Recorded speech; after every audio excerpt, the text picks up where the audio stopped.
ओम नमः शिवाय। हर हर महादेव। जय शिव शंभू। हार्दिक स्वागत है आप सभी का फिर से एक बार हमारे चैनल एस्ट्रो ओम पर। दोस्तों, यह सारे उपाय पंडित प्रदीप मिश्रा जी की कथा से सुनकर सूचित किए जा रहे हैं, इसलिए वीडियो को अंत तक जरूर देखें और ध्यान से सुने। दोस्तों, आप सभी लोग जानते हैं कि 13 अगस्त 2023 को है रविवार का प्रदोष व्रत। और दोस्तों, यह सावन अधिक मास का आखिरी प्रदोष व्रत है, वो भी रविवार के प्रदोष व्रत है ना। तो दोस्तों, आज की इस वीडियो में हम आप लोगों को इस रविवार के प्रदोष के वो पहले वाले उपाय नहीं बताने वाले हैं, बल्कि आज हम आपको वो उपाय बताएंगे जो कि पंडित जी ने अपनी अभी की दतिया की कथा में बताया है। और उसमें से एक उपाय तो कल ही बताया है और एक उपाय आज बताया है और एक उपाय कुछ पहले वाली कथा में यहाँ पर बताया था, जो कि आपके व्यापार को बढ़ाने वाला है। तो दोस्तों, ये तीनों ही विशेष उपायों को करने का जो समय है वो बहुत ही अच्छा समय है, जो कि अधिक मास के इस आखिरी रविवार के प्रदोष व्रत को के दिन करने का है। तो वीडियो को पूरा देखना है, अच्छे से समझना, उसके बाद आप उपाय करना। आपका उपाय जरूर काम करेगा और आपको उस उपाय का फल भी जरूर मिलेगा। तो सबसे पहले मैं आपको ये बता दूं कि यह जो रविवार का प्रदोष व्रत है, यह प्रदोष व्रत भी एक तिथि है। उस 5 दीपक को उपाय की पर 5 दीपक वाला उपाय हम इस वीडियो में आपको नहीं समझाएंगे, क्योंकि वो हम अपनी पिछली वीडियो में समझा चुके हैं। जस्ट इसके पहले वाली जो वीडियो डली हुई है चैनल पर, उसमें हमने आपको बहुत अच्छी तरीके से जो है 5 दीपक वाला उपाय जो है वो अच्छे से समझाया है। तो इस उपाय को 5 दीपक वाले उपाय को इस रविवार के प्रदोष व्रत के दिन भी करना है, शाम के समय, ठीक है। अगर इस उपाय को समझना है तो आप हमारी पहली वाली वीडियो जाकर देख लें। इस वीडियो में हम आपको नए उपाय बताएंगे जो कि पंडित जी ने इसी दिन करने के लिए बताएं। तो सबसे पहला जो हम आपको उपाय बताएंगे दोस्तों, वो उस चीज के लिए बताएंगे, विषम परिस्थिति के लिए, जो कि पंडित जी ने अपनी कल की कथा में ही यहाँ पर बताया है। तो दोस्तों, ये उपाय आपको जब करना है जब आपका कोई काम है, आपकी कोई मनोकामना है या आपकी कोई ऐसी चीज है जिसके लिए आपने भगवान से बहुत मांगा, बहुत प्रयत्न किए, व्रत रख लिए, आपने भगवान से जो है सब कुछ मांग लिया, पर जब भी आपकी वह मनोकामना पूर्ण नहीं हो रही, आपने पशुपतिनाथ के व्रत कर लिए, बहुत सारे उपाय भी करके देख लिए, आपके वह काम नहीं हो रहा है, आप हार गए अपनी उस मनोकामना को कराने के लिए, आपने उस काम को कराने के लिए भगवान से बोल बोल के थक गए हो। तो उस स्थान पर जब आपकी ऐसी विषम परिस्थिति बन जाए तो आपको करना है ये रविवार के प्रदोष व्रत का ये वाला उपाय। प्रदोष व्रत का विशेष रूप से ये उपाय है और अधिक मास का प्रदोष व्रत है, तो अपने हाथ से मत जाने देना। इस उपाय में करना क्या है वो आप लोग सुनो, और इस उपाय की जो सामग्री है वो आप लोग सुनो। तो सबसे पहले इस उपाय में आपको क्या करना है कि एक बेलपत्री लेना है। कितनी? मात्र एक बेलपत्री लेना है। उसके बाद में एक शमीपत्र लेना है, एक शमीपत्र। उसके बाद में दोस्तों एक कनेर का पुष्प भी आपको लेना है। कनेर का पुष्प आप लोगों को बताया ना, पीले कलर का होता है, जो आगे से खिला हुआ होता है, लंबा लंबा सा होता है। तो एक कनेर का पुष्प आपको लेना है और एक लोटा जल अपने साथ में आपको तैयार कर लेना है। कितना? बस उपाय में एक लोटे जल की ही आवश्यकता होगी, पंडित जी ने बोला है। तो ये चीजें जैसे ही आप तैयार कर लें, तो रविवार के प्रदोष व्रत के दिन मतलब 13 अगस्त 2023 को आपको क्या करना है, प्रातःकाल सुबह सुबह भगवान शिव जी के आपको मंदिर पहुंचकर सबसे पहले आपको क्या करना है, भगवान शिवजी की जो शिवलिंग होगी उसके पास में आना है।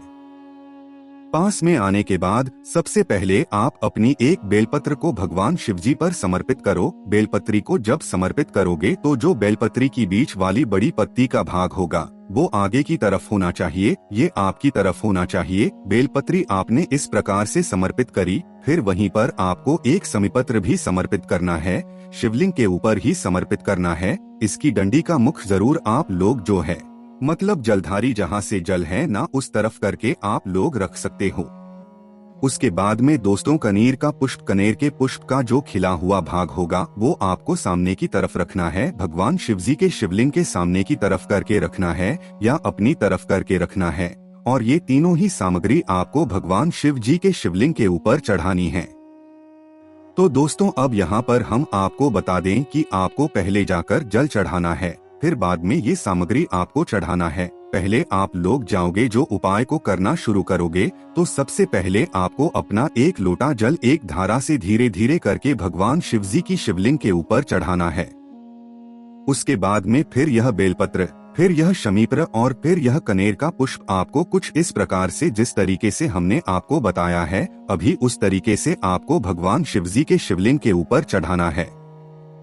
भगवान शिव जी के नाम का जाप करते हुए उसके बाद में आपको अपनी मनोकामना भगवान शिव जी से बोल देना है। जिस मनोकामना के लिए आप यह उपाय कर रहे हैं या कोई भी ऐसी विषम परिस्थिति है जिसके लिए आपने यह उपाय किया है, आपको वह विषम परिस्थिति के बारे में भगवान शिव जी से कर लेना है या आपका जो काम रुक रहा हो, टक रहा हो, वो काम आपको बोल देना है। निश्चित ही दोस्तों कुछ ही समय के अंदर आपका वह काम हो जाएगा। और दोस्तों यह उपाय आप लोगों को इस रविवार के प्रदोष व्रत मतलब अधिक मास के आखिरी प्रदूषण के व्रत के दिन से करना शुरू करना है और लगभग 2 से 3 प्रदूषण तक आपको यह उपाय करना है। आपको इसी बीच में जो है आपके उस मनोकामना का या विषम परिस्थिति का फल देखने के लिए मिल जाएगा। बहुत ही विशेष उपाय आप करके जरूर देखिएगा।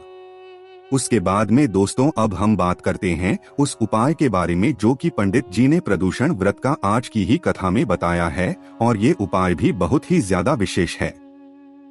ये उपाय यहाँ पर 2 तरीके के उपाय बताए हैं। सबसे पहला उपाय उन लोगों के लिए बताया है जिन लोगों की नौकरी नहीं लग रही है। बच्चे बहुत ज्यादा परेशान हैं, पढ़ाई पूरी हो चुकी है और मतलब घर पर बैठे हुए हैं, नौकरी के लिए प्रयास भी कर रहे हैं, मेहनत भी पूरी कर रहे हैं, पर जब भी नौकरी नहीं लग पा रही है, अपने मनपसंद की नौकरी नहीं मिल पा रही है। तो आज का ये उपाय आपके लिए है और इस अधिक मास के आखिरी प्रदोष व्रत का उपाय आपके लिए है। उसके बाद में दोस्तों जो दूसरा उपाय पंडित जी ने बताया वो विवाह के लिए बताया गया। तो जिनको शादी विवाह में बहुत ज्यादा दिक्कत परेशानी हो रही है, उम्र 30 से 40 साल हो चुकी है, पर जब भी शादी विवाह नहीं हो रहा है तो उस स्थान पर भी पंडित जी ने एक उपाय बताया है। दोनों ही उपाय अलग अलग है, इसीलिए आप वीडियो को अच्छे से देखें समझे तभी आप इन उपायों को करें क्योंकि ये उपाय अच्छे से समझने वाले हैं। तो सबसे पहले अभी हम आपको बताते हैं उस उपाय के बारे में जिस उपाय को करने से आपको आपके मनपसंद की नौकरी मिलेगी या आप उस काम में सफल होंगे जिसके लिए आप बहुत समय से प्रयत्न कर रहे हैं, प्रयास कर रहे हैं और आप उसमें नहीं हो पा रहे। वो आपकी परीक्षा भी हो सकती है, वो आपका इंटरव्यू भी हो सकता है और वो आपकी नौकरी भी हो सकती है। आपको जैसी नौकरी चाहिए हो वैसी। तो बच्चों के लिए यह उपाय सबसे पहले हम आपको बताते हैं, नौकरी वाला उपाय। इस उपाय में आपको 3 चीजें विशेष रूप से आवश्यकता होगी। 3 चीजों की, वो 3 चीजें कौन सी हैं? बहुत अच्छे से सुनना है इन 3 चीजों के बारे में क्योंकि इसमें आप थोड़ा बहुत कंफ्यूज हो सकते हो। तो सबसे पहले जो चीज है वो है एक बेलपत्री, ये तो आप सभी लोग जानते ही हो। उसके बाद में है एक शमीपत्र, ये भी आप लोग जानते ही हो। तीसरा जो होगा ना, ये आप लोगों को जो है कंफ्यूज करेगा। तीसरा भाग है दोस्तों आंख। अब आप कहोगे आंख क्या होता है? पंडित जी ने भी आंख ही बोल के यहाँ पर बताया था। तो आंख जो आंकड़े का फूल होता है, आपने देखा होगा ना, आंकड़े का फूल जो होता है जो भगवान शिव जी को समर्पित होता है, तो वो वाला फूल आप लोगों को इस मतलब उपाय में उपयोग होगा और शादी वाले उपाय में भी ये तीनों ही सामग्री उपयोग होंगे। बस दोनों ही उपाय थोड़े अलग अलग है। तो एक बेलपत्री, एक शमीपत्र और एक आंख का पुष्प, मतलब आंख जिसे आप लोग कह लो या आंकड़े का आप लोग कह लो। तो पंडित जी ने आंख बोल के यहाँ पर बताया हुआ था। तो करना क्या है, आंकड़े के पुष्प में यहाँ पर थोड़ी समझने वाली बात है कि देखो, एक आंख का पुष्प होता है सफेद कलर का, मतलब सफेद कलर का जो है वो पूरा सफेद होता है, वो एक आंख का पुष्प होता है। और एक ऐसा पुष्प होता है उसी पेड़ में जो कि हल्का सा नीले रंग का होता है, आपने देखा होगा। तो पंडित जी ने यहाँ पर बताया कि जो आंख का सफेद पुष्प होता है वो भगवान शिव जी का स्वरूप होता है। सिर्फ भगवान शिव जी का स्वरूप होता है और जो हल्का सा नीले रंग का फूल होता है उसी पेड़ के अंदर वो होता है शिव जी के पूरे और शिव जी के सभी गणों का स्वरूप। उसके अंदर आप लोग स्वरूप मान सकते हो। तो आपको कौन सा वाला पुष्प तोड़ना है जो हल्के से नीले रंग का हो, हल्का सा गुलाबी या नीले रंग का जो फूल आपको दिख रहा हो आंकड़ एक पेड़ में, तो आपको वो तोड़ लेना है। तोड़ लिया आप लोगों ने। तोड़ना कौन सा है? जिसके अंदर 5 गुच्छों वाला जो है वो फूल लगा हुआ हो। कौन सा वाला? जिसमें 5 गुच्छे लगे हुए हैं, मतलब 5 फूल एक ही गुच्छे में लगे हुए हों। ऐसा नहीं कि आपने 5 अलग अलग फूल तोड़ लिए हों। आपने उस पेड़ में देखा होगा कि 5 मतलब कई सारे एक साथ लगे रहते हैं। तो आपको ऐसे वाला गुच्छा तोड़ना है जिसके अंदर 5 आंकड़े के वह हल्के से नीले या गुलाबी कलर के जो है यहाँ पर फूल लगे हुए हों। तो ऐसे 5 गुच्छे वाला जो है आपको वो डंडी तोड़ लेनी है जिसमें 5 फूल लगे हुए हैं। तो ये वाली चीज समझने वाली थी। हमें लगता है कि आप समझ गए होंगे। तो एक बेलपत्री, एक शमीपत्र और ये 5 फूलों वाला हल्के नीले और गुलाबी रंग का जो है आपको आंकड़े का फूल जो है तोड़ लेना है। इन तीनों ही चीजों को लेकर सिर्फ आपको भगवान शिवजी के मंदिर जाना है। इस प्रदोष व्रत के दिन प्रातः सुबह सुबह भगवान शिवजी के मंदिर आप लोग पहुंच गए। अब पहुंचने के बाद भी उपाय को बहुत अच्छे से करने की जरूरत है। तभी आपकी नौकरी आपको यहाँ पर मिलेगी। तभी आपके मनपसंद की जो भी आपकी मतलब इंटरव्यू वगैरह होगा, परीक्षा वगैरह, उसमें आप सफल हो जाएंगे। तो करना क्या है? सबसे पहले तो आपको बेलपत्री को समर्पित करना है। बेलपत्री को कहाँ पर समर्पित करोगे? सबसे पहले भगवान शिवजी के शिवलिंग के पास में आना और शिवलिंग की जो जलाधारी होगी, जलाधारी पर जो माता अशोक सिंद्र जी का स्थान होगा, जलाधारी के बिल्कुल बीचों बीच वहाँ पर अपनी पहली बेलपत्री को समर्पित करना है। ये जो बेलपत्र की डंडी होगी ना, इस बेलपत्र की डंडी का मुख आपको जलाधारी की तरफ करके रखना है, जहाँ से जल बहता हुआ जाता है और नीचे गिरता है ना। पहली बेलपत्र हो गई कहाँ पर? जलाधारी के ऊपर। जलाधारी के बिल्कुल बीच बीच माता अशोक सुंदर जी वाले स्थान पर है ना। अब आपको निकालना है अपना शमी पत्र, क्योंकि एक ही बेलपत्र थी हमारे पास, वो हमने चढ़ा दी माता वाले स्थान पर। दूसरा जो मतलब शमी पत्र है वो आपको भगवान शिवजी के शिवलिंग के ऊपर चढ़ाना है। और इस शमी पत्र की डंडी के मुख भी जो होगा वो जलाधारी की तरफ होगा, जहाँ से जल बहता हुआ जाता है, नीचे गिरता है। ठीक है, तो शमी पत्र की डंडी भी आपको ऐसे ही करके शिवजी की शिवलिंग के ऊपर चढ़ा देना है। अब जो आखिरी में आपके पास बचा हुआ होगा आँख का पुष्प, जो कि 5 मतलब 5 फूलों वाला, आप 5 फूल वाला जो है आप आँख का पुष्प लाए हो हल्के से नीले और गुलाबी रंग का। इस पुष्प को आपको कुछ अलग तरीके से चढ़ाना है। इस पुष्प को आपको माता जगदम्बा जी के हस्तकमल पर चढ़ाना है, या जो कटी भाग होता है ना उसके आसपास कहीं पर भी चढ़ाना है ना। माता जगदम्बा जी के हस्तकमल पर चढ़ाना है। बस चढ़ाना किस तरफ से है? तो देखो, आप जिस तरफ बैठे हो ना उसके विपरीत दिशा में आप क्या करना है? इस 5 पुष्प को चढ़ाना है। कैसे चढ़ाओगे? आप जैसे इस साइड बैठे हो तो इस साइड बैठे हो तो शिवलिंग के उस साइड की जो जगह होगी उस तरफ आपको ये चढ़ाना है। अगर आप उस साइड से बैठकर ये उपाय कर रहे हो तो भाई इस साइड मतलब आपके विपरीत सामने की जो जगह होगी ना, वो सामने की जगह पे शिवलिंग के पीछे साइड जो है आपको ये 5 पुष्प समर्पित कर देने हैं। पुष्प जैसे ही आप लोग समर्पित यहाँ पर कर दो, उसके बाद आपको भगवान से प्रार्थना करनी है और भगवान शिव जी के मूल मंत्र का भी आपको यहाँ पर जाप करना है। श्री शिवाय नमोस्तु भी हम बोलते रहना है। इस उपाय करते समय इस बात का आपको विशेष रूप से ध्यान रखना है। तो यहाँ पर यह उपाय पूरा नहीं होता है। इसके बाद आपको क्या करना है कि जो आपने बेलपत्र माता अशोक चंद्र जी वाले स्थान पर समर्पित करिए। इस उपाय को इस तरीके से पूरा करने के बाद आप जब अपने घर की तरफ वापस आए तो अब आपने जो उस बेलपत्र को समर्पित किया है ना, उस बेलपत्र को आपको उठाकर अपने घर वापस ले आना है और इस बेलपत्र को लाकर आपको उस स्थान पर रखना है जिस कमरे में आप लोग रहते हो या जिस स्थान पर बैठकर आप लोग पढ़ाई या अपना विद्या अध्ययन करते हो। ठीक है, उस स्थान पर आप लोगों को रख है।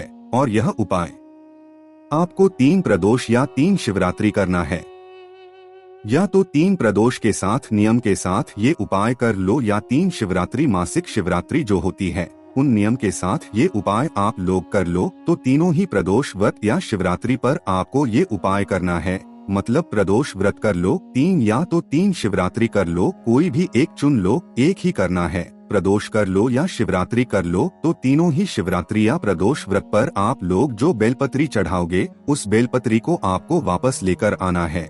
जो बेलपत्री आप अपने कमरे में लाकर इकट्ठा करोगे, जो तीनों बेलपत्री आपकी रखी रहेंगी, जैसे ही आप जिस कामना के साथ इस उपाय को कर रहे होंगे, आपकी नौकरी के लिए, परीक्षा के लिए, इंटरव्यू के लिए आप उसमें सफल हो जाते हैं, उसके बाद आपको इन तीनों ही बेलपत्र को एक साथ ले जाकर भगवान शिव जी पर किसी भी प्रदोष व्रत के दिन समर्पित कर देना है। ठीक है। और अगर शिवरात्रि के दिन किया है आपने सुबह को, तो किसी भी शिवरात्रि के दिन आपको जाकर समर्पित कर देना और भगवान से एक और बार प्रार्थना कर देना है और उनको धन्यवाद भी बोल देना है कि आपकी नौकरी लग गई है या आप इस इंटरव्यू में पास हो गए हैं। मेहनत अपनी तरफ से पूर्ण करनी होगी, आपका वह काम जरूर सफल होकर ही रहेगा। तो ये हो गई नौकरी के बाद, आपके इंटरव्यू के बाद, आपके परीक्षा में सफल होने के बाद ये उपाय आपको उस स्थान पर करना है। अब बात करते हैं विवाह वाले उपाय में। तो विवाह वाले उपाय में आपको क्या करना है कि यही तीनों सामग्री आपको लेकर जानी है। कहाँ पर लेकर जानी है? प्रदूषण व्रत के दिन ही प्रातःकाल सुबह सुबह किसी भी बड़े वाले बेलपत्री के वृक्ष के नीचे, तो बड़े वाले बेलपत्री के वृक्ष के नीचे आपको पहुँचना है और वहाँ पर जाकर इन तीनों ही सामग्रियों को एक साथ बेलपत्री के वृक्ष की जोना वहाँ पर आपको जाकर समर्पित कर देना है। कहाँ पर? बेलपत्री के वृक्ष की जड़ होगी, वहाँ पर जाकर आपको समर्पित कर देना है। समर्पित करने के बाद आपको यहाँ पर 1 लोटा जल भी अपने साथ में लेकर जाना है। क्या लेकर जाना है? 1 लोटा जल भी लेकर जाना है। ये तीनों ही चीजें बेलपत्री के वृक्ष के नीचे समर्पित करने के बाद आपको अपने उस 1 लोटे जल से 5 बार जल समर्पित करना है। मतलब उसी 1 लोटे जल से आपको 5 बार रुक रुक के जल समर्पित करना है। जैसे कि 1 बार जल समर्पित कर दिया, फिर रुक गए, फिर दूसरी बार कर दिया, फिर रुक गए, फिर तीसरी बार कर दिया, फिर रुक गए, फिर चौथी बार कर दिया, फिर रुक गए, फिर 5 बार कर दिया में फिर 5वें वर्ग में आपको पूरा लोटा जल चढ़ा देना है उस बेलपत्री के वृक्ष की जड़ में। तो यहाँ पर ये उपाय इतना आप लोगों को करना है। तो दोस्तों, ये तीनों ही सामग्री जब आप लोग चढ़ा रहे हैं उस बेलपत्री के वृक्ष की जड़ में, बेलपत्री के वृक्ष के नीचे, तो आपको भगवान शिव जी के नाम का जाप जरूर करना है। और जब आप 1 लोटा जल 5 बार करके चढ़ाएंगे तो उस समय भी आपको भगवान शिव जी के नाम का जाप जरूर करना है और इस जल को बेलपत्री के वृक्ष की जड़ में आपको समर्पित करना है। जैसे ही आप लोग यह जल को समर्पित कर दें 5 भागों में 5 बार, तो उसके बाद में आपको क्या करना है? उसी बेलपत्री के वृक्ष की 7 परिक्रमा करनी है, मतलब 7 चक्कर लगाने हैं आपको उसी बेलपत्री के वृक्ष के। और ये उपाय उसी व्यक्ति को करना है जिसका विवाह नहीं हो पा रहा है, उसी व्यक्ति को जो है 7 परिक्रमा करनी है। परिक्रमा करने के बाद क्या करना है कि जो आपने 3 सामग्री चढ़ाई है, 1 बेलपत्री, 1 शमीपत्र और जो 5 आंकड़े के फूल हैं, आँख के फूल हैं नीले और हल्की गुलाबी रंग के, उनको उठाकर वापस अपने घर लाना है। घर लाने के बाद आपका जो पूजन वाला स्थान होगा ना, उस पूजन वाले स्थान पर लाकर आपको इसे रख देना है और फिर आपको भगवान शिव जी पर सब कुछ धीरे धीरे करके शादी विवाह के संयोग बन जाएंगे और आपके घर में जिसका शादी विवाह नहीं हो रहा होगा, जिसने ये उपाय किया होगा, उसका शादी विवाह बहुत जल्द पूर्ण हो ही जाएगा। उसके बाद में दोस्तों बात करते हैं आखिरी उपाय के बारे में, जो कि आपको सिर्फ और सिर्फ इस अधिक मास के रविवार के प्रदूषण व्रत के दिन करना है, जो कि आपके व्यापार को बढ़ाने के लिए, दुकानदारी बढ़ाने के लिए, बिजनेस बढ़ाने के लिए। और ये उपाय उसको करना है जिसका दुकानदारी, व्यापार, बिजनेस होगा, है ना, उसको खुद अपने हाथों से इस उपाय को करना है। इस उपाय में आपको 3 बेलपत्री लेना होती है। तीनों बेलपत्री को एक नियम के साथ अलग अलग स्थानों पर होता है। तो प्रातःकाल सुबह सुबह 3 बेलपत्र को लेकर आप सिर्फ रविवार के प्रदोष व्रत के दिन पहुँचे भगवान शिवजी के मंदिर में सबसे पहली बेलपत्र आपको समर्पित करना है माता अशोक चंद्र जी वाले स्थान पर। कहाँ पर?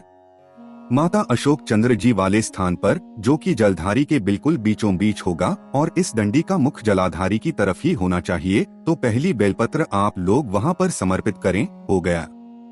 अब दूसरी बेलपत्र जो आप समर्पित करेंगे वो करेंगे भगवान शिवजी के शिवलिंग के ऊपर पर उससे पहले भगवान शिवजी के शिवलिंग के ऊपर जो जलपात्र टंगा हुआ होता है जिससे बूंद बूंद करके हैं उस पात्र से अपनी दूसरी वाली बेलपत्र को छुआना है और जया, विशारा, शामली बारी और देव शिवजी की इन 5 बेटियों का नाम भी आपको जाप करना है।